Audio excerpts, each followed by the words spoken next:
everyone, welcome back to Deeper Roots. We have talked on this podcast before that as Christians, we are to be aligned with Christ, not to this world. That means we are to think differently from the rest of the world, and that we need to keep Christ as a priority in our decision making. So, does that mean that we have a duty to serve as Christians, inherent from our salvation? Do we need to serve and perform these duties just on the basis that we're saved? We had the wonderful opportunity to talk about this topic. So if you want to follow up on this topic, or you want to ask us a new question altogether, we would love to talk about it.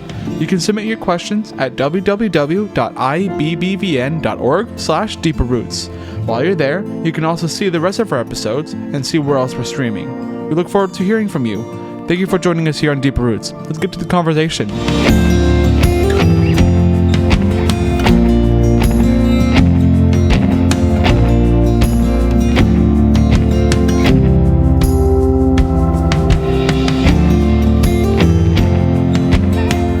Hey everyone, welcome back to Deeper Roots. I want to thank everyone for joining us today. Today we have myself, we have Pastor Luis, and we also have Esther here as well. Today we don't really have a question from a listener, and if you want to submit your own question, we would love to hear it, and we'll talk about it as soon as we can. You can do that by going to our website, which is www.ibbvn.org/deeperroots. You'll be able to see the form to submit your question, but also see the other episodes that we have, and also see where else we're streaming. Today's topic is from a recent passing of Queen Elizabeth II. We're not like from England, but we are. But we still recognize that like she lived a long life full of duty to her country and duty to her throne. And we wanted to bring up the topic. What is like the idea of the sense of duty? Mainly clarifying the question would be: is there a duty that comes with being a Christian? Amen. All right, thank you, Brother Derek. It's interesting how we come up with our topics, because we just came up with this a couple 10 minutes ago, because we wanted to talk about something relevant, and the Queen came up, and then we also mentioned that today, as we are recording, it's September 11th also, and 21 years ago, right? We all are familiar with the tragedy that happened in the Twin Towers in New York, and so that sort of topic came up about duty. We know that September 11th, right? We all sort of remember where we were, and we hear the stories, and we see the stickers "Never Forget," and it's important for us to not forget, because a lot of people died doing their duty that day, you know, and people that chose their duty over their own safety, and died trying to save people, and unfortunately many of them died with those that they were trying to save. So a little bit, since it is September 11th, maybe we can share a little bit about where were we that day. Some of us are old enough, and Brother Derek, he's the youngest one here, so he actually says he remembers a little bit, so we were eager to hear it from him as far as how much he remembers. You were 4 years old, right? 4 years old. I was born in 1997, so 2001 was when that ended up was when that transpired and when that happened. It is a little bit foggy, but it still does come up to mind. When I don't know what day of the week September 11th 2001 was, but it was, I believe it was a school day. Was it a school day? It was a school day. And I guess like we were getting ready to like go to school, like whether it was like kindergarten or pre-K, I don't know. And like I woke up, my brother and I, we shared a room at the time because, you know, we're kids and we're tiny. My brother and I shared a room when like back then, and both my brother and I, we walked out of the room, and I remember our like big CRT TV was like in the far corner of our living room, furthest away from our room, and I saw my dad just standing up staring at the TV. He was like he was just like staring at the TV. I don't know where my mom was at that time, but she was probably at work, because my dad would probably, I'm not sure exactly where people were or what people were doing, but my dad was staring at the TV, and then he heard our door open, and he turned around and he said, "Go back to sleep, guys. You're not going to school today." And I didn't understand what was going on, but I did see that there was like a news station, and I did see that there was a lot of smoke, and 2 towers. One was smoking on fire, and I didn't understand what it was back then, but I do remember it now. That's how that kind of that's how that whole thing went by. But the rest of that day, I have no memory of. Wow, that's interesting though. Yeah, because there's sometimes when it's events that are very sort of like important or impactful. Mm-hmm. Even if you're 4 years old, you can remember some of it. And Yeah. I do recall that because there's some memories that I know I had to be at least 4 because there happened in Guatemala. And yeah, there's some vivid memories that I still retain from that. So that's interesting. Yeah. Esther, where were you September 11th, 2001? I was getting ready to go to school, college, not preschool. And I... Big differences. Yes, huge difference. I just remember, I actually got woken up. I don't remember the specifics right at this point, but I don't know if I was getting ready or if I got the phone call first, because my mom used to work at a gym at that time, and she would wake up early in the morning. And so obviously she heard about it before we did, and she called. She's like, "You're not going to school today, turn on the TV." And I remember doing that, and it felt like I was watching a Bruce Willis movie. For me, it felt very unreal. I remember being by myself because everyone else was in bed. And I think I went to wake up my dad, and that's where I was. I don't think there was much more than us being in awe. I do remember my parents, because we do come from a country, we left because of Civil War. It wasn't as shocking to them as it was for some of us that have never experienced anything like America. that. Yeah, and so... my parents were saddened, of course, but I remember it wasn't so much a shock to them compared to the rest of us. No. Yeah, for me, it was a Tuesday. So it was Tuesday. It was a work day. I was working at a company in La Honda, which is by the coast in the peninsula in San Francisco. And it was an hour drive usually. So I always wake up and just turn on the news. That was just still my thing every morning, to watch the news. And remember, that's the first thing I see when I wake up, because I had to be work at 8:30 or so. So I was awake at 7 and turn on the news, and that's the first thing you see. And you're like, first you're sort of in this stage where you're like, what am I watching? You don't know what exactly you're watching. Then you're like, how serious is this? And I remember once I heard about the second plane coming in, I'm like, oh my Lord, this is not, because I hadn't come to a realization this was an attack. Maybe it was just an airplane that crashed and they didn't know what they were doing.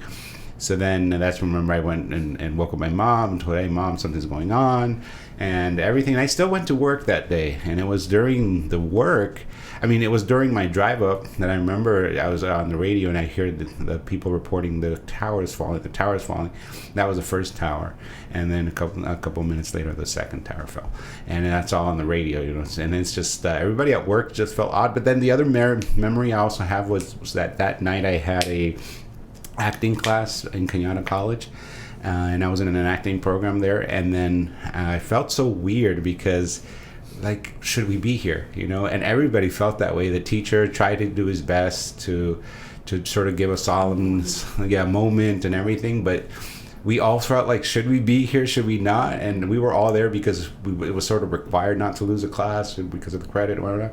And it was just a very odd feeling because you just didn't know how to act. Sort of you wanted to sort of move on and maybe not let it destroy your life, but at the same time you knew life was not going to be the same anymore. And that's my experience with 2011. But going back to our topic, so we're talking about duty, right? Yeah. And we talked about so many firefighters and people and policemen and others, just volunteers that had a sense of duty that day to to try to save people, and many of them lost their lives doing their duty. So then we talked also about the Queen, right? With the Queen Elizabeth passing this week, and just 70 years on the throne. That's just crazy. My mom's age, basically.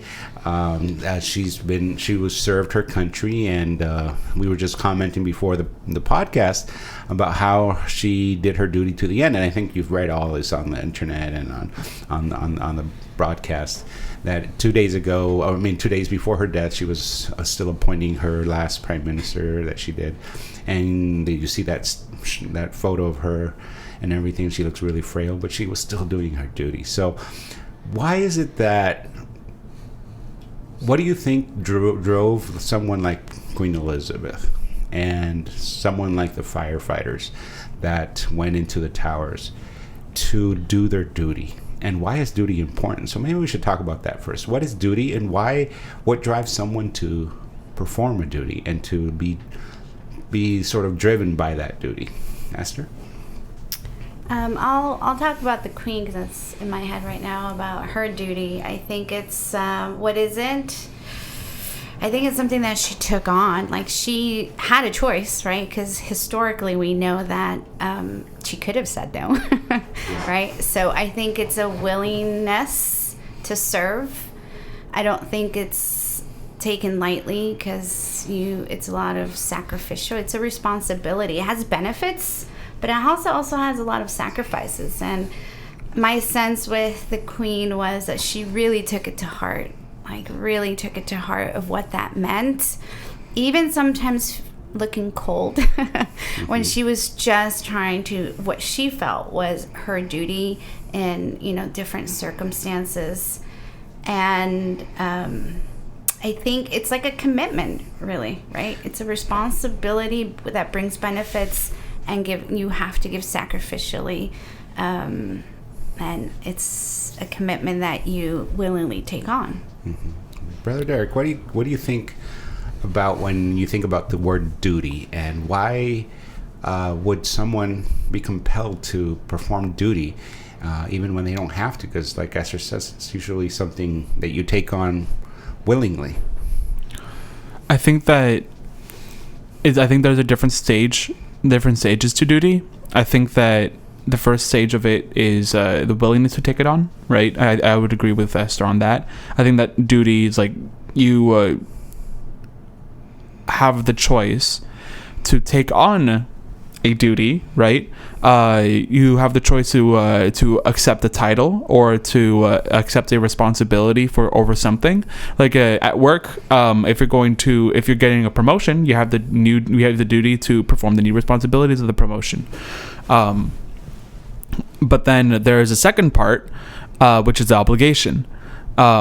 Once you've accepted the terms of your service, once you accepted the terms of like that promotion, or the terms of that duty becomes now an obligation that you must do.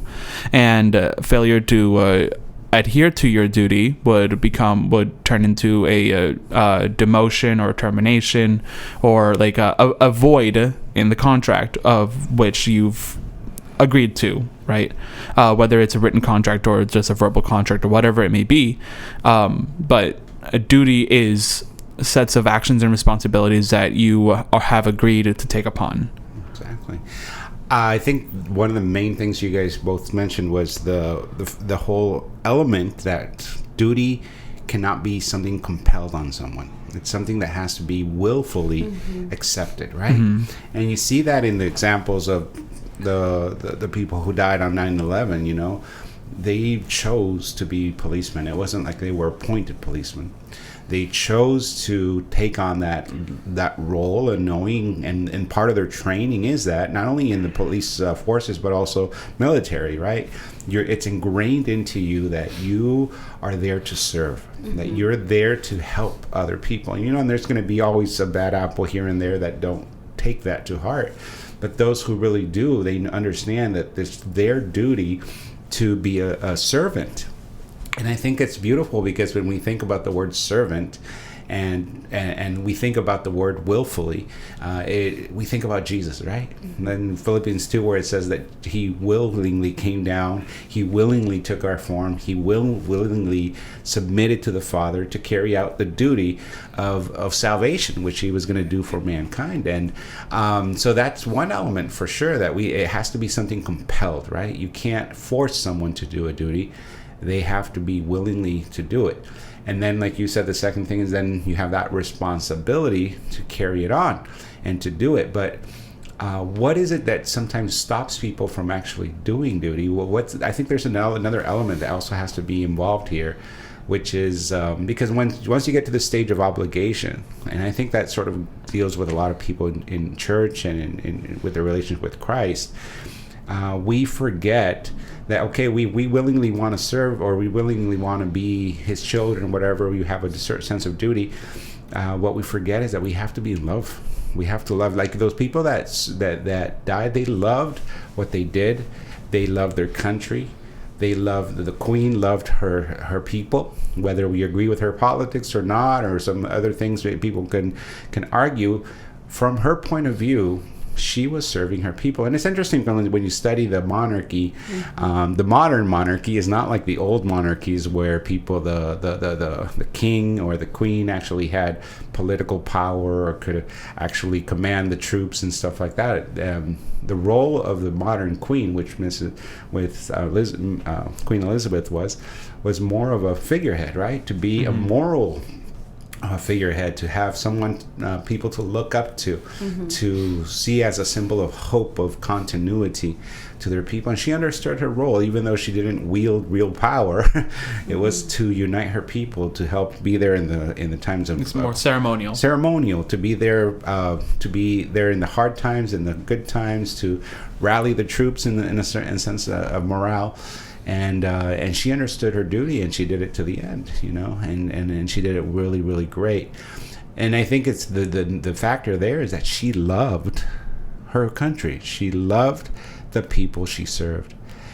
So my question now would be, why is it that Christians struggle with duty? Esther? I think they forget it's a commitment we've made. I feel. Do you think there's Christians that maybe haven't made that commitment? Because, like you said, I don't it's think willingly, they fully right? understood. Meaning, when it's easy, sure, but when it gets hard, I think that's where it's difficult, right? Like, just take a relationship, right? When it's easy, of course, there's no problem with the commitment and then your obligation of being married.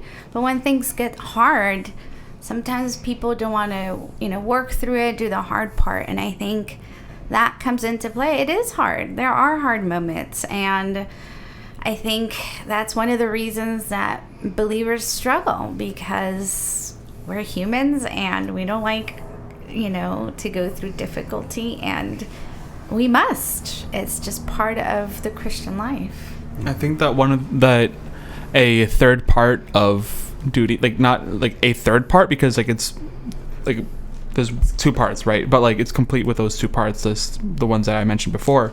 But the thing that makes people want to do a duty is the motivation, and whether that motivation is your own like self-gain, like money or whatever, or maybe it's because of your humility or because you want to serve other people, whatever that motivation actually is, that's the thing that's going to get people to want to start that duty.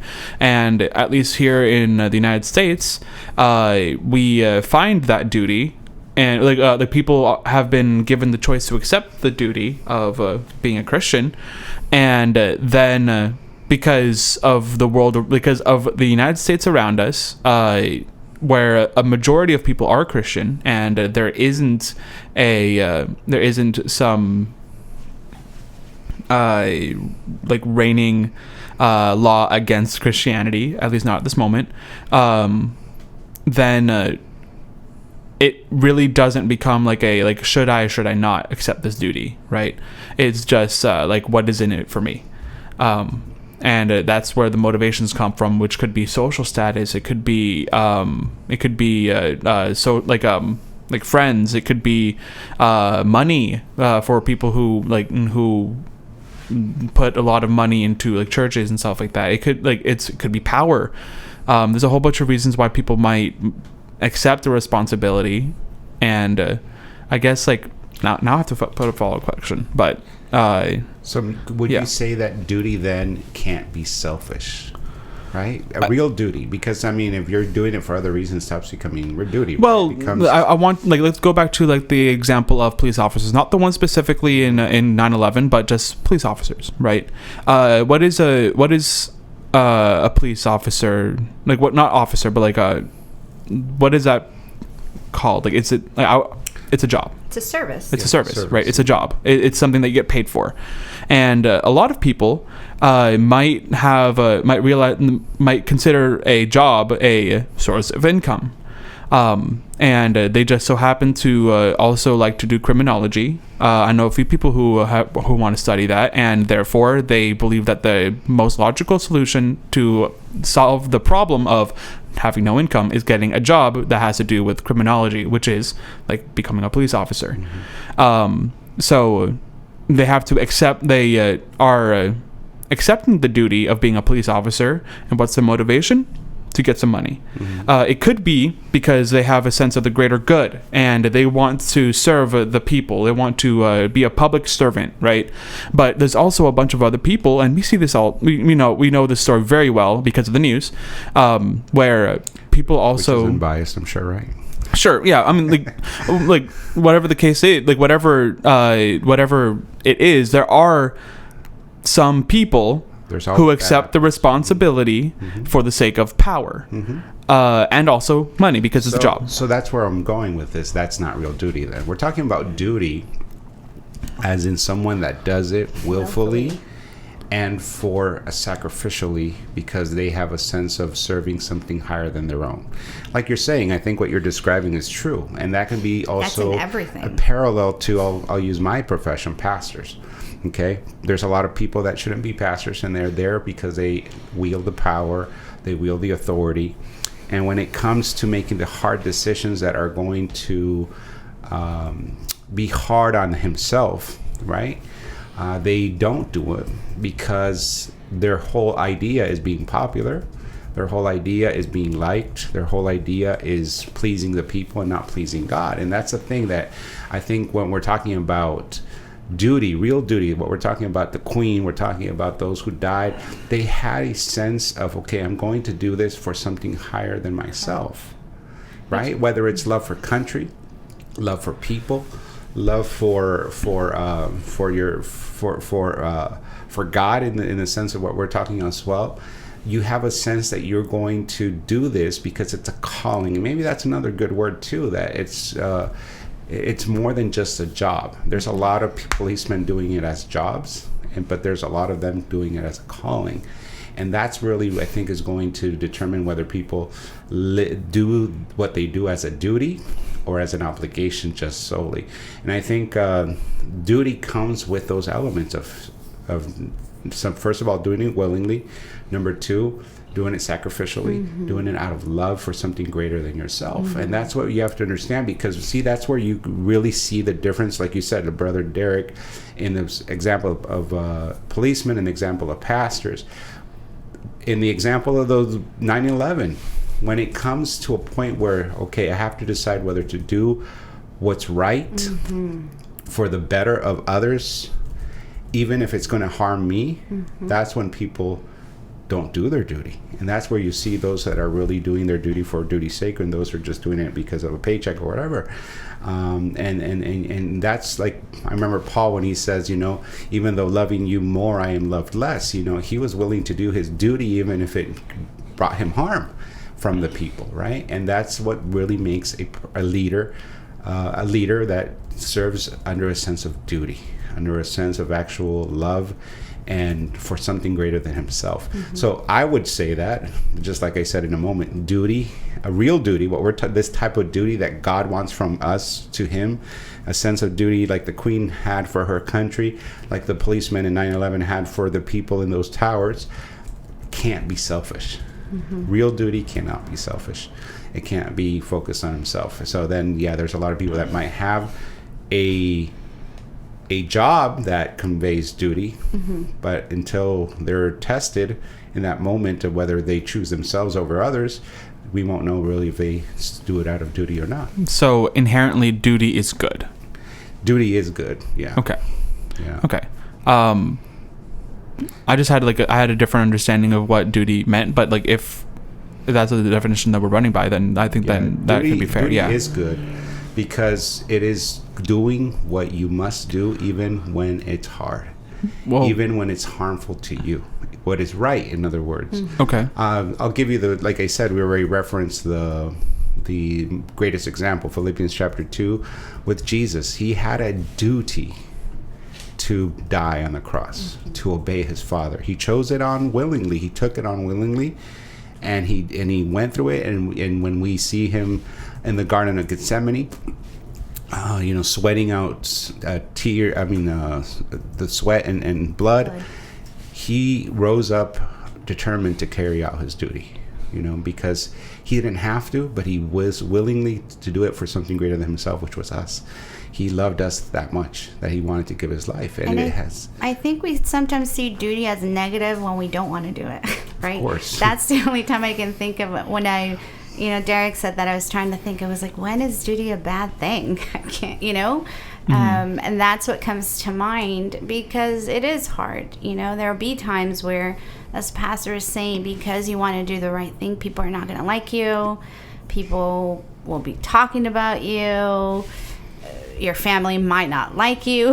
I mean, there are consequences sometimes for doing the right thing, but God blesses you so much more when you do the right thing. The times when I'm in those moments, I always remember, do I want to be in front of the Lord and being like, okay, Esther, ¿qué pasó? Like, what happened there?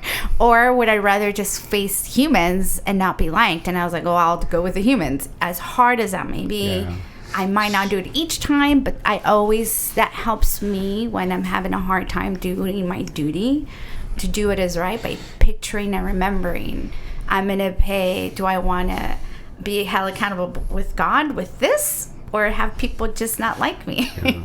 So what did you understand by, as far as, maybe there's another word that you're confusing with duty as far as the negative part? I was taking duty as not another way to say job, because there's an inherent difference, but I don't know how to describe it. I just thought that duty was it was like, do your duty, and then whether or not the motivations behind it were good. No, I think that's the main thing that makes it either a duty or you're doing it for some other reason, which is the motivation behind it. Okay. Right? And so it is reliant on the motivations. Yeah, real duty, like I said, is selfless. It cannot be selfish, because you're doing it for something greater than yourself. You're doing it for a sense of serving something that's worth more than you, and that in itself is great, because that's not how we operate as humans. We always think we're the greatest thing on earth, and that we deserve the first of everything. And a sense of duty comes with that very opposite wiring, which is, no, I'm going to serve someone greater than myself, even if it hurts me. And like I said, my calling is as a pastor. I never wanted to be a pastor, and it's hard, and I don't like it. Someone asked me yesterday in an event, I'm like, pastor, is it hard being a pastor? I'm like, you have no idea. You have no idea. I'm like, yes, it's very hard. Honestly, if this weren't a calling, I'd rather be breaking up circuit boards and stuff and doing what I studied, because it's less suffering involved than being a pastor, and having to make hard decisions, having people not understand your decisions, having people hate you for some things and whatever. But that comes with the duty, because if it were for the power, and yes, there are pastors that are there for the power and for wielding power and stuff. That's when it goes wrong. That's when it goes wrong. It stops being a duty. They're not there because of the duty and love for something greater than themselves. They're in it for themselves. They're in it for power or for control or whatever, and then it stops being a duty. It's just a job, and a selfish one at that. Okay. I guess this kind of follows, it kind of answers the follow-up question that I did have. But I just wanted to ask the question anyway, just so that way we can end with the follow-up question. So there's this quote, this phrase that was said by this man named a long time ago, named Lord Acton, and he says in an open letter to, I believe, a bishop, it was, "Power tends to corrupt, and absolute power corrupts absolutely. Great men are almost always bad men." Whether you agree with the second part of that statement or not, the point is the big phrase that most people know is absolute power corrupts absolutely. So my question is, can people who are starting like on their duty and they do believe that they are on the right track, right? Can these people make fundamental mistakes along the road of doing their duty and still have it be called duty, like turning from duty to the people, or like doing it for the people, to power or greed? Yeah, I mean, you could have been in it for the duty, and you had a sense of duty, and then get corrupted. Yeah, of course. Yeah, and then it no longer. Saul, there you go, Saul. Saul, and. But does it still? Is it still duty? It stops being duty the moment it becomes selfish.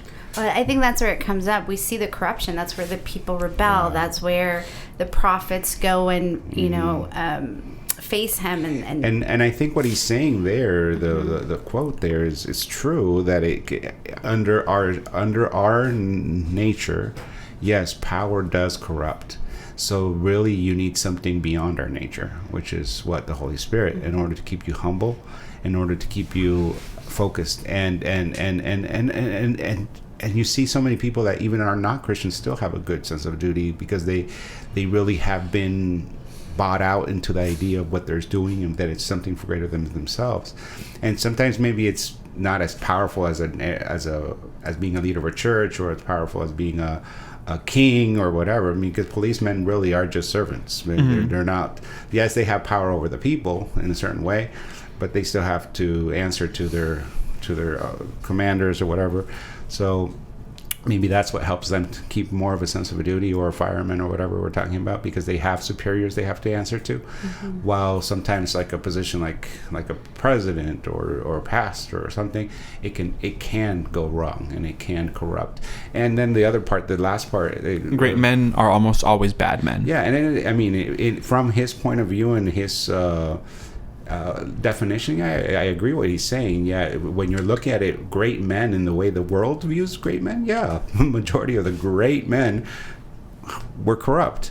They let power corrupt them, but not the way God measures things. Those weren't great men, because if you think about great men, only Christians see Jesus as great, and yet he was the best example of greatness on earth. He was the greatest example of duty, of dying for something greater than themselves, and yet only believers really see him as great. Most people see him as a fool, a teacher, whatever, a people that led people to lies or whatever. They don't see him as great unless you really measure it the way the world wants you to measure. All right, I'm just writing down a question. Like I want to ask a question before we close, but yeah. Is someone's life measured, or like is someone's like post-mortem worth, right? They're like, obviously we know Jesus is not dead, but we know that he died on the cross, right? And of course we know that he rose from the dead after 3 days, all that stuff, right? But is someone's post-mortem worth based on how great their duty was? Duty, as we have defined it in our program, yeah. How great they served others, greater than themselves, more than they served themselves. How much sense they had of giving of themselves to others than just living for selfish reasons. And I think that does measure how great a person is. When you, for example, you think about your mom, your dad, your people that you admire in your life, and you know, like even if after they pass, even after they like pass, we'll remember them. My mom, we're gonna celebrate her 70th birthday.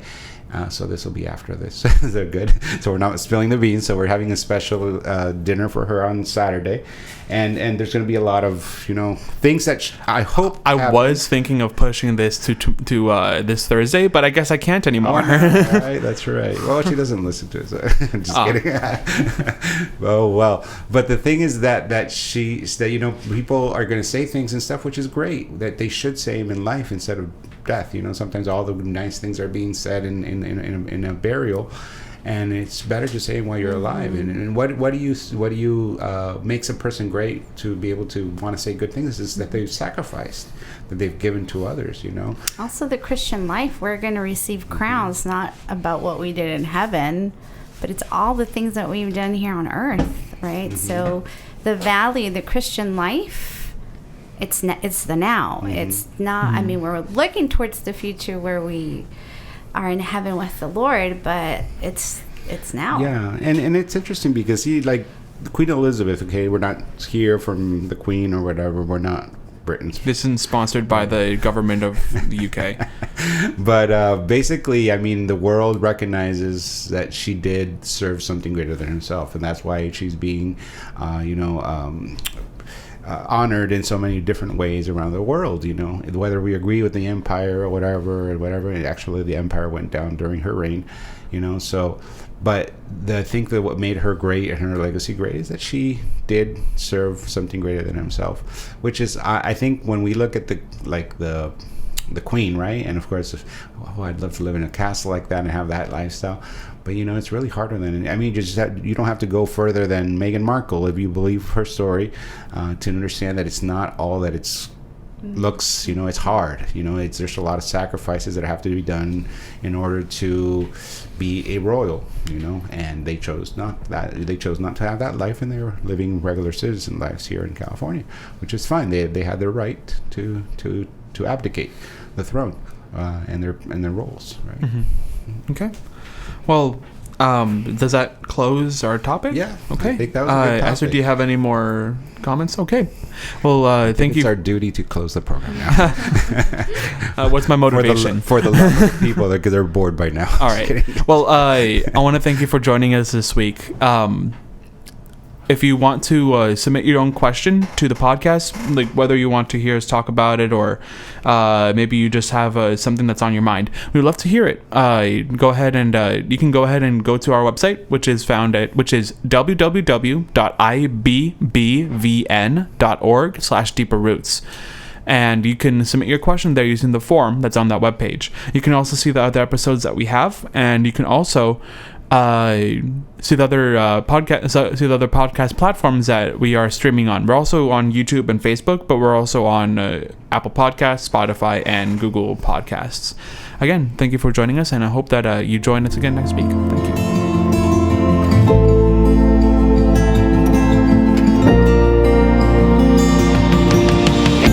Thank you for listening to Deeper Roots. If you want to submit a question, follow up on something we talked about on the podcast, or you want to find us online, you can go to our webpage, which is ibbvn.org/deeperroots. Deeper Roots is a ministry of Iglesia Bíblica Baptista Vida Nueva, which is a local church in Castro Valley, California. And you can learn more about us and our church by going to our website, ibbvn.org.